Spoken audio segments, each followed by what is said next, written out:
ಯಾಕೆ ಮೂಕನಾದಿ ಲೋಕಪಾಲಕ ಎಲ್ಲ ಸಾಕುವರಾರಯ ಶ್ರೀಕರ ರಾಘವೇಂದ್ರ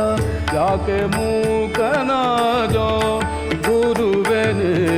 ಯಾಕೆ ಮೂಕನಾದೋ ಗುರುವೆನೆ